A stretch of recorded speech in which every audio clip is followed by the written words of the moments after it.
ನಮಸ್ಕಾರ ಸ್ನೇಹಿತರೆ, welcome to Kempee's kitchen. ಇವತ್ತು ಶುಕ್ರವಾರ ಈ ಸಂಜೆ ಲಾಗನ ಶುರು ಮಾಡ್ತಾ ಇರೋದು. ತರಕಾರಿ ಎಲ್ಲನೂ ತೊಗೊಂಡು ಬಂದಿದ್ದೆ. ಈರುಳ್ಳಿ, ಬೆಳ್ಳುಳ್ಳಿ ಪ್ರತಿಯೊಂದು ತರಕಾರಿಯನ್ನು ತೊಗೊಂಡು ಬಂದಿದ್ದೆ. ಯಾಕೆಂದರೆ ಬುಧವಾರ ಸಂತೆ ಇತ್ತು. ಆಲ್ರೆಡಿ ನಾನು ಇರಲಿಲ್ಲ ಅಂತ ಹೇಳಿದ್ದೀನಿ. ಆ ಕಾರಣಕ್ಕೋಸ್ಕರ ಹೋಗೋಕ್ಕಾಗಲಿಲ್ಲ. ಮನೆಯಲ್ಲಿ ಎಲ್ಲ ತರಕಾರಿನೂ ಖಾಲಿ ಆಗಿರೋದ್ರಿಂದ ಈಗ ಎಲ್ಲ ತರಕಾರಿನೂ ಸ್ವಲ್ಪ ರೇಟೇ ಜಾಸ್ತಿ ಇದೆ. ಸಂತೆಲಾದರೆ ಕಡಿಮೆ ಇರುತ್ತೆ. ಹಾಗೆಯೇ ಒಂದು 5 kgಯಷ್ಟು ಗೋಧಿ ತೊಗೊಂಡು ಬಂದಿದ್ದೀನಿ. ಗೋಧಿ ಹಿಟ್ಟನ್ನು ಮಾಡಿಸ್ಕೋಬೇಕು. ಬನ್ನಿ ಸ್ನೇಹಿತರೆ, ವಿಡಿಯೋ ಶುರು ಮಾಡೋಣ. ವಿಡಿಯೋ ಇಷ್ಟ ಆದಲ್ಲಿ ಒಂದು ಲೈಕ್ ಕೊಡಿ. ಹೊಸ್ದಾಗಿ ನೋಡ್ತಾ ಇರೋರು ಸಬ್ಸ್ಕ್ರೈಬ್ ಮಾಡ್ಕೊಳ್ಳಿ. ನಿಮ್ಮ ಅನಿಸಿಕೆ ಅಭಿಪ್ರಾಯಗಳನ್ನು ಕಮೆಂಟ್ ಹಾಕಿ ಅಂತ ಹೇಳ್ತಾ ವೆಲ್ಕಮ್ ಟು ಕೆಂಪೀಸ್ ಕಿಚನ್. ಆಮೇಲೆ ಈ ಸಲ ನಾನು ಒಣಮೆಣ್ಸಿನ್ಕಾಯಿ ಖಾರದ ಪುಡಿ ಮಾಡಿಸಿರಲಿಲ್ಲ. ಇನ್ನು ಮಳೆಗಾಲ ಶುರುವಾಗ್ಬಿಡುತ್ತೆ ಅಂದ್ಬಿಟ್ಟು ಇವರೆಲ್ಲ ರೆಡಿಯಾಗಿರೋ ಒಣಮೆಣ್ಸಿನ್ಕಾಯಿ ತೊಗೊಂಡು ಬಂದಿದ್ದೀನಿ. 3 ಥರದ ಒಣಮೆಣಸಿನ್ಕಾಯಿ ಇದೆಯಲ್ಲ, ಇದು ತುಂಬ ಖಾರ, ತೇಜು ಮೆಣಸಿನ್ಕಾಯಿ ಅಂದ್ಬಿಟ್ಟು. ನಾನು ಸಾಮಾನ್ಯ ಬ್ಯಾಡಗಿ ಒಣಮೆಣಸಿನ್ಕಾಯಿಯನ್ನು ಖಾರದ ಪುಡಿಗೆ ಹಾಕೋದಿಲ್ಲ. ಅದು ನನಗೆ ಅಷ್ಟೊಂದು ಟೇಸ್ಟ್ ಇಷ್ಟ ಆಗೋದಿಲ್ಲ. ಹಾಗಾಗಿ ಕಡ್ಡಿ ಒಣಮೆಣಸಿನ್ಕಾಯಿ, ಗುಂಟೂರು ಮತ್ತು ತೇಜು ಈ 3ನ್ನು ಹಾಕ್ತೀನಿ. ಟೋಟಲ್ 5 ಮೆಣಸಿನ್ಕಾಯಿ ಹಾಕಬೇಕು. ಇನ್ನು 2 ಥರ ಒಣಮೆಣಸಿನ್ಕಾಯಿಗಳು ಚಿಕ್ಕಮಂಗ್ಳೂರಲ್ಲಿ ಸಿಗೋದಿಲ್ಲ. ಆ ಕಾರಣಕ್ಕೋಸ್ಕರ ಸಿಕ್ಕಿರೋ ಅಷ್ಟನ್ನೇ ಹಾಕ್ತಾಯಿದ್ದೀನಿ. ತುಂಬ ರುಚಿ ಚೆನ್ನಾಗಿರುತ್ತೆ. ನಾವು ಸಂತೆನಲ್ಲಿ ತೊಗೊಂಡ್ರೆ ತುಂಬ ಧೂಳು. ಪ್ರತಿಯೊಂದು ಒಣಮೆಣಸಿನ್ಕಾಯಿನೂ ಒಂದು ಟವಲಲ್ಲಿ ಒರೆಸಿ ಹಾಕಬೇಕು. ಪೇಸ್ಟ್ ರೀತಿ ಮೆಣಸಿನ್ಕಾಯಿ ಮೇಲೆ ಧೂಳು ನಿಂತಿರುತ್ತೆ. ನೀಟ್ನೆಸ್ ಇರೋದಿಲ್ಲ. ಅಲ್ಲಲ್ಲಿ ಉಗಿತಾ ಇರ್ತಾರೆ. ಕಣ್ಣಿಂದ ನೋಡಿಬಿಟ್ಟಿದ್ದೀನಿ. ಅದು ಅಲ್ಲದೆ ತೂಕ ತುಂಬ ಕಡಿಮೆ ಕೊಡ್ತಾರೆ. 3/4 kg ತೂಕ ಬರುತ್ತೆ. ಅಳತೆ ಮಾಡಿ ನೋಡಿದ್ದೀನಿ ನಾನು. ಆ ಕಾರಣಕ್ಕೋಸ್ಕರ ಬೇಡ ಅಂದ್ಬಿಟ್ಟು ಎಲ್ಲ ನೀಟಾಗಿ ತೊಟ್ಟೆಲ್ಲ ತೆಗೆದು ರೆಡಿ ಮಾಡಿಟ್ಟಿರ್ತಾರೆ. ಅದನ್ನೇ ತೊಗೊಂಡು ಬಂದುಬಿಟ್ಟಿದ್ದೀನಿ. ಈಗ ಒಣಗಿಸಿ ಅದನ್ನು ಚೆನ್ನಾಗಿ ಹುರಿದು ನಾನು ಪೌಡ್ರ್ ಮಾಡ್ತೀನಿ. ಇದನ್ನು ಬೇಳೆ ಸಾಂಬಾರು ಪುಡಿಗೂ ಯೂಸ್ ಮಾಡ್ಕೊಳ್ತೀನಿ. ಜೊತೆಗೆ ಮಟನ್ ಸಾಂಬಾರಿಗೂ ಯೂಸ್ ಮಾಡ್ಕೊಳ್ತೀನಿ. ಈಗ ತರಕಾರಿ ಎಲ್ಲ ಜೋಡಿಸ್ಕೋಬೇಕು. ಬೆಳ್ಳುಳ್ಳಿ ಜಾಸ್ತಿ ಖಾಲಿ ಆಗುತ್ತೆ ನಮ್ಮ ಮನೆಯಲ್ಲಿ. ಸರ್ವೇ ಸಾಮಾನ್ಯ ಪ್ರತಿಯೊಂದಕ್ಕೂ ಬೆಳ್ಳುಳ್ಳಿನೇ ಜಾಸ್ತಿನೂ ಹಾಕ್ತೀನಿ. ಖಾಲಿ ಹೊಟ್ಟೆಗೆ ಬೆಳ್ಳುಳ್ಳಿ ತಿನ್ನೋದ್ರಿಂದನೂ ಸಹ ನಮ್ಮ ಕೊಲೆಸ್ಟ್ರಾಲ್ ಅಂದರೆ ಬ್ಲಡ್ಡಲ್ಲಿ ಇರ್ತಕ್ಕಂತಹ ಕೊಲೆಸ್ಟ್ರಾಲು ಕಮ್ಮಿ ಆಗುತ್ತೆ. ಖಂಡಿತ ಪ್ರತಿದಿನವೂ 2 ಎಸ್ಲು ಬೇಳೆ, 2 ಬೇಳೆ ಅಥವಾ 3 ಬೇಳೆ ಬೆಳ್ಳುಳ್ಳಿನ ತಿಂತಾ ಬನ್ನಿ. ಜೊತೆಗೆ ತಿಂದಾದ ತಕ್ಷಣ ಬಿಸಿ ನೀರನ್ನು ಕುಡಿಬೇಕು.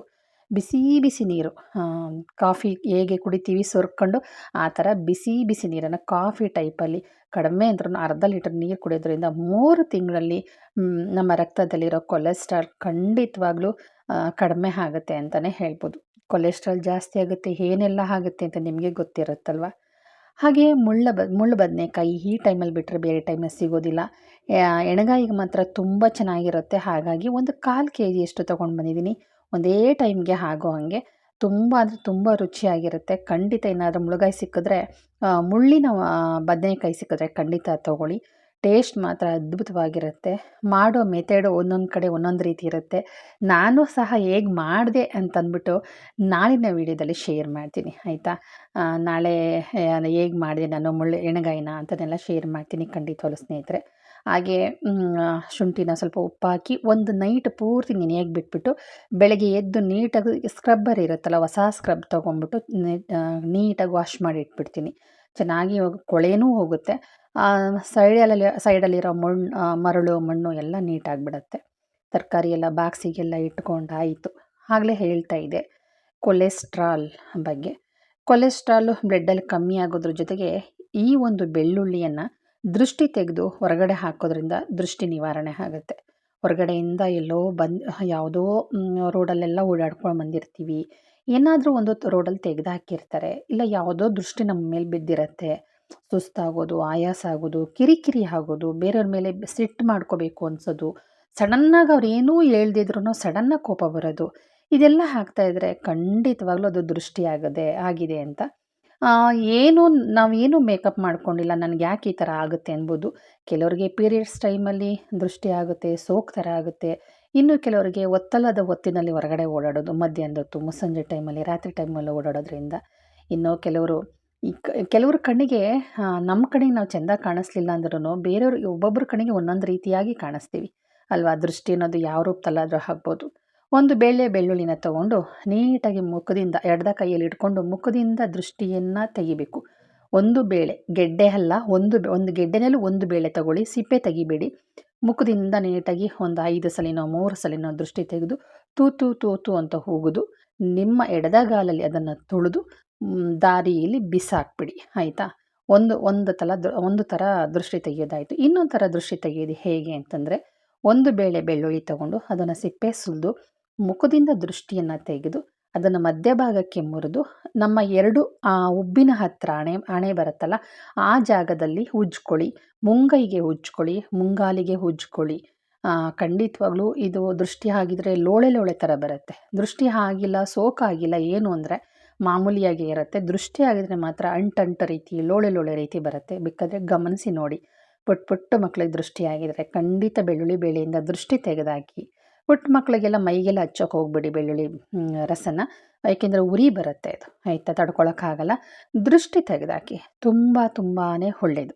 ಸರ್ವೇ ಸಾಮಾನ್ಯ ಕೆಲವರು ಎಲ್ಲೋ ಒಂದು, ಈಗ ಹೊರಗಡೆ ಹೋಗ್ತಾ ಇದ್ದೀವಿ, ಟ್ರಿಪ್ ಹೋಗ್ತಾ ಇದ್ದೀವಿ, ಅಥವಾ ಯಾರ್ದೋ ಮನೆಗೆ ಹೋಗ್ತಾ ಇದ್ದೀವಿ, ಅಥವಾ ಇನ್ನೆಲ್ಲೋ ಇದ್ದೀವಿ ಅಂತಂದರೆ ಯಾವಾಗಲೂ ಒಂದು ಗೆಂಡೆ ಅಥವಾ ಒಂದು ಬೇಳೆ ಬೆಳ್ಳುಳ್ಳಿನ ಪರ್ಸಲ್ಲಿ ಇಟ್ಕೊಂಡಿರ್ತಾರೆ. ಇಲ್ಲ ಅಂತಂದರೆ ಒಂದು ಪೌಚ್ಗೆ ಇಟ್ಕೊಂಡು ಬ್ರಾ ಹತ್ರ ಇಟ್ಕೊಂಡಿರ್ತಾರೆ. ಸೋಕಾಗಬಾರ್ದು. ನಮಗೆ ಸರ್ವೇ ಸಾಮಾನ್ಯ ಬೇರೆಯವ್ರ ಮನೆಗೆ ಹೋದರೆ ನಿದ್ರೆ ಬರಲ್ಲ ಅಲ್ವಾ, ಆ ಕಾರಣಕ್ಕೋಸ್ಕರ ಬೆಳ್ಳುಳ್ಳಿ ಆಮೇಲೆ ಏಲಕ್ಕಿಯನ್ನು ಕಂಪಲ್ಸರಿಯಾಗಿ ಇಟ್ಕೊಂಡಿರ್ತಾರೆ. ಯಾಕೆಂದರೆ ಏಲಕ್ಕಿ ಮದ್ದುಗಿದ್ದ ಹಾಕ್ಬಿಟ್ಟಿರ್ತಾರೆ ಕೆಲವರು ಅನ್ನೋ ಕಾರಣಕ್ಕೋಸ್ಕರ ಏಲಕ್ಕಿ ಇಟ್ಕೊಂಡು ಖಾಲಿ ಹೊಟ್ಟೆಗೆ ಅದನ್ನು ಜಗಿದು ತಿನ್ನೋದ್ರಿಂದ ಹಾಕಿರೋದೆಲ್ಲ ಮೋಷನ್ ಮೂಲಕ ಹೊಂಟೋಗ್ಬಿಡುತ್ತೆ ಅಂದ್ಬಿಟ್ಟು ಇವೆರಡು ಕಂಪಲ್ಸರಿಯಾಗಿ ಇಟ್ಕೊಂಡಿರ್ತೀವಿ ನಾವು. ನೀವೆಲ್ಲ ಹೇಗೆ ಇಟ್ಕೊಂಡಿರ್ತೀರ ಗೊತ್ತಿಲ್ಲ, ಖಂಡಿತ ಇಟ್ಕೊಳ್ಳಿ. ಮದ್ದು ಅನ್ನೋದಿದೆ, ಇವತ್ತಿಗೂ ನಡೆಯುತ್ತೆ. ಯಾಕೆಂದರೆ ನಮ್ಮ ಮನೆಯಲ್ಲಿ ನಾವು ಮದ್ದನ್ನು ತೆಗಿತೀವಿ, ಹಾಕಿರೋರಿಗೆ ತೆಗಿತೀವಿ, ಹಾಕಿರೋರಿಗೆ ತೆಗಿತೀವಿ. ತುಂಬ ಜನ ಬಂದು ಮದ್ದನ್ನು ತೆಗೆಸ್ಕೊಂಡು ಹೋಗ್ತಾರೆ. ಖಂಡಿತವಾಗ್ಲೂ ಊಟ ಮಾಡುವ ಜೋಪಾನ, ಊಟ ಮಾಡಬೇಕಾದ್ರೆ ಭಗವಂತ ಏನೇ ಒಂದು ಪಾನಿಪುರಿ ತಿನ್ನಿ, ಚುರುಮುರಿ ತಿನ್ನಿ, ಗೋಬಿ ತಿನ್ನಿ, ನೀರು ಕುಡೀರಿ, ಬಂದು ತಿನ್ನಿ, ಬೇರೆಯವ್ರ ಹತ್ರ ಕೈಯಿಂದ ಅಂಗಡಿನಲ್ಲಾರ ತಗೊಳ್ಳಿ, ಹೋಟ್ಲಲ್ಲಾರ ತಿನ್ನಿ, ಬೇರೆಯವ್ರ ಮನೆಯಲ್ಲಾರ ಊಟ ಮಾಡಿ, ಬೇರೆಯವ್ರ ಕೈಯಿಂದಾರ ಇಸ್ಕೊಂಡು ತಿನ್ನಿ. ಒಂದೇ ಮನಸ್ಸಲ್ಲಿ ಒಂದೇ ಮಾತು, ಮದ್ದೇನಾದರೂ ಹಾಕಿಕ್ಕಿದರು ಕಣಪ್ಪ ಅಂದ್ಕೊಂಡು ಖಂಡಿತ ಅದು ನಿಮ್ಗೆ ತಾಕಲ್ಲ. 100ಕ್ಕೆ 100ಗೆ 200% ನಾನು ಹೇಳ್ತೀನಿ, ಅದು ತಾಕಲ್ಲ. ಅದು ಮನಸ್ಸಲ್ಲಿ ಬಂದುಬಿಡ್ತು ಅಂದರೆ ಅವ್ರು ಹಾಕಿದ್ರೂ ನಮಗೆ ತಾಕಲ್ಲ, ಅವ್ರಿಗೆ ರಿಟರ್ನ್ ಹೋಗುತ್ತೆ. ಇದು ನಿಜ ಕೂಡ ಹೌದು. ಖಂಡಿತ ಇದನ್ನು ಟ್ರೈ ಮಾಡಿ. ಯಾಕೆಂದರೆ ಮದ್ದು ಅನ್ನೋದು ಏನು ಬೇಕಾದ್ರೂ ಆಗುತ್ತೆ, ಆಯಿತಾ.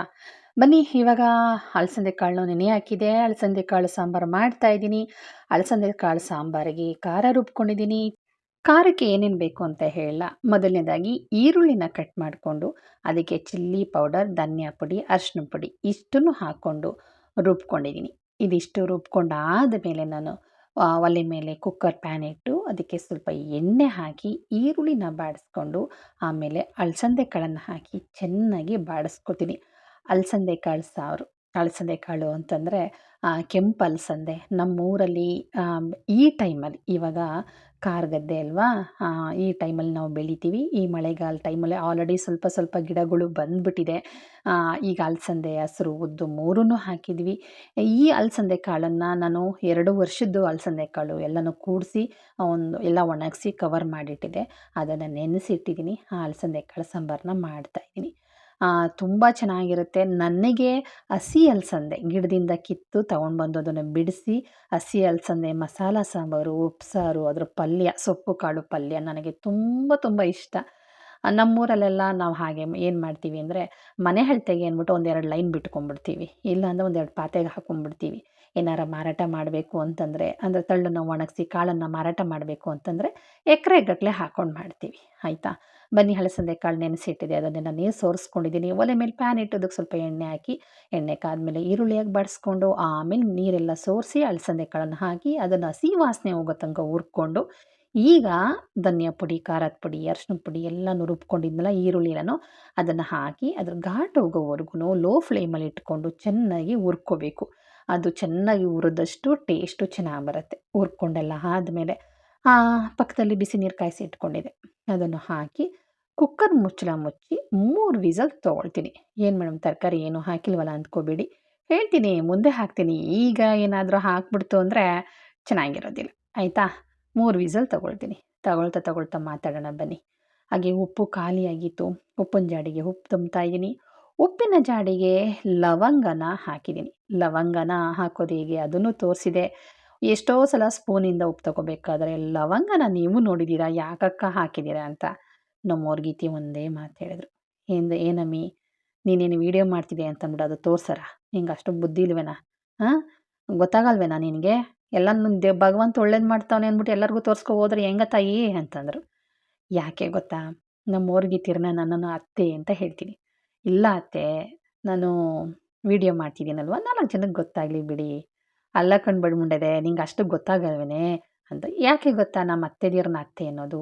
ಚಿಕ್ಕದ್ರಿಂದ ನಾನು ನಮ್ಮ ಅಜ್ಜಿ ಮನೆಯಲ್ಲೇ ಬೆಳೆದಿರೋದ್ರಿಂದ, ಅದೇ ಮನೆಗೆ ನಮ್ಮ ಅಜ್ಜಿ ಮದುವೆ ಮಾಡ್ಕೊಂಡಿರೋದ್ರಿಂದ, ನಮ್ಮ ಊರ್ಗಿತ್ತಿರನ್ನ ಅಕ್ಕ ಅನ್ನೋದಕ್ಕೆ ನನಗೆ ಬರಲಿಲ್ಲ. ಇಷ್ಟು ಮದುವೆ ಆಗಿ ಇಷ್ಟು ವರ್ಷ ಆದ್ರೂ ನಾನು ಅತ್ತೆ ಅಂತಲೇ ಕರೆಯೋದು. ಎಲ್ಲರಿಗೂ ಕನ್ಫ್ಯೂಸ್ ಆಗುತ್ತೆ, ಬಟ್ ಏನೂ ಮಾಡೋಕ್ಕಾಗಲ್ಲ, ಅದು ಬದಲಾಯಿಸ್ಕೊಳ್ಳೋಕ್ಕೆ ಆಗೋದಿಲ್ಲ.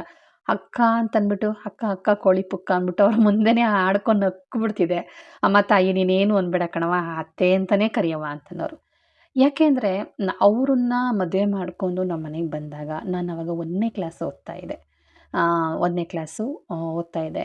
ಬಟ್ ನನಗೆ ಅವರೇ ಮದುವೆ ಹೆಣ್ಣು ಅಂತ ಗೊತ್ತಿಲ್ಲ.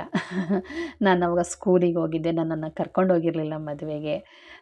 ಕಾರಣ ಏನಂತ ಗೊತ್ತಿಲ್ಲ. ನನಗೆ ಇವತ್ತಿಗೂ ಅನಿಸುತ್ತೆ, ಯಾಕೆ ನನ್ನ ಮದುವೆಗೆ ಕರ್ಕೊಂಡೋಗಿಲ್ಲ ನನ್ನ ಅಂತ ಇವಾಗಲೂ ಕೇಳ್ತೀನಿ. ಇರಲಿ, ತಾಯಿ ಇಲ್ಲದ ಮಕ್ಕಳಲ್ವಾ, ಏನೋ ಒಂದು ನಡೆದಿರುತ್ತೆ ಆ ಕಾರಣಕ್ಕೋಸ್ಕರ ಅಂತ. ಬಟ್ ಏನಂತಂದರೆ ನಮ್ಮ ಅತ್ತೆ ದೇವ್ರಂಥವ್ರಪ್ಪ, ನಿಜವಾಗ್ಲೂ ನಮ್ಮ ಊರ್ಗಿತ್ತಿರು ಇಬ್ಬರು ಒಳ್ಳೆಯವರೇ. ಇವತ್ತಿಗೂ ಅತ್ತೆ ಹಾಕ್ಕೊಟ್ಟಿರೋ ದಾರಿನಲ್ಲೇ ನಡೀತಾ ಇದ್ದಾರೆ. ನಾವೆಲ್ಲ ತುಂಬ ಚೆನ್ನಾಗಿದ್ದೀವಿ. ನಾನೊಬ್ಬಳೇ ಸ್ವಲ್ಪ ನಮ್ಮ ಯಜಮಾನ್ರಿಗೋಸ್ಕರ ನಾನು ಹೊರಗಡೆ ಬಂದಿದ್ದು.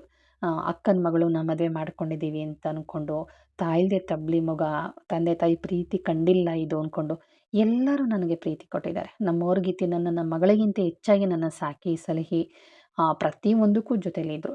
ಕೆಲವೊಂದು ಮಾತುಗಳು ಬಂದಿದೆ, ಇಲ್ಲ ಅಂತಲ್ಲ. ಯಾಕೆಂದರೆ ಮನೆ ಅಂತಂದಮೇಲೆ ಮಾತುಗಳು ಬಂದೇ ಬರುತ್ತೆ, ಮುನಿಸಿರುತ್ತೆ, ಕೋಪ ಇರುತ್ತೆ, ಎಲ್ಲ ಇರುತ್ತೆ.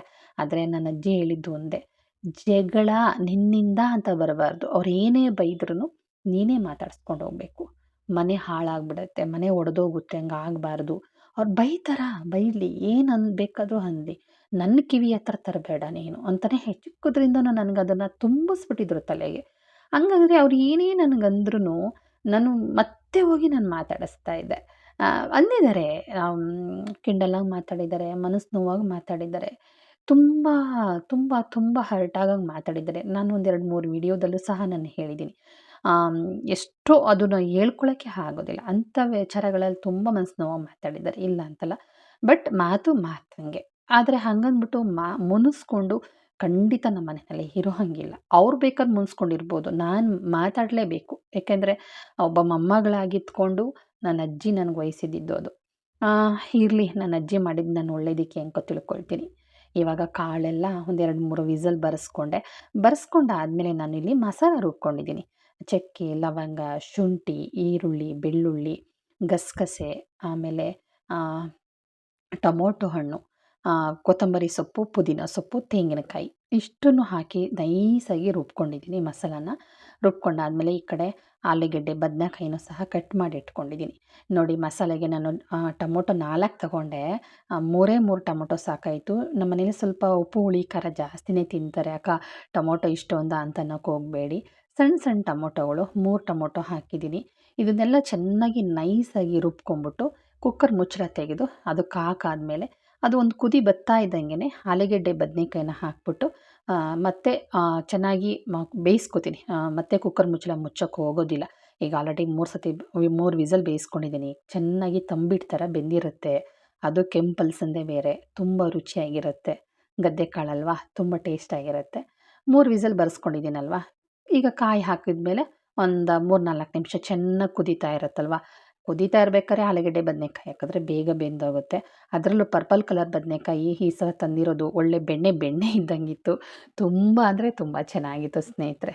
ಯಾವುದೇ ಒಂದು ಸಾಂಬಾರು ಮಾಡಬೇಕಾದ್ರೂ ಸ್ವಲ್ಪ ಈ ವಾಯು ಪದಾರ್ಥಗಳಿರೋ ಸಾಂಬಾರು ಮಾಡಬೇಕಾದ್ರೆ ಸ್ವಲ್ಪ ಸೋಂಪನ್ನು ಬಳಕೆ ಮಾಡಿ. ವಾಯು ಅಂಶ ಬೆನ್ನು ಹಿಡಿಯೋದು, ಕಾಲು ಹಿಡಿಯೋದು, ಕೈ ಹಿಡಿಯೋದು, ಒಂಥರ ಸ್ವಲ್ಪ ತಲೆನೋವು ಬಂದಂಗೆ ಆಗೋದು, ಕಣ್ಣಿನ ಗುಳ್ಳೆ ಎಲ್ಲ ನೋವು ಬಂದಂಗೆ ಆಗೋದು, ಅದ್ಯಾವುದೂ ಆಗೋದಿಲ್ಲ.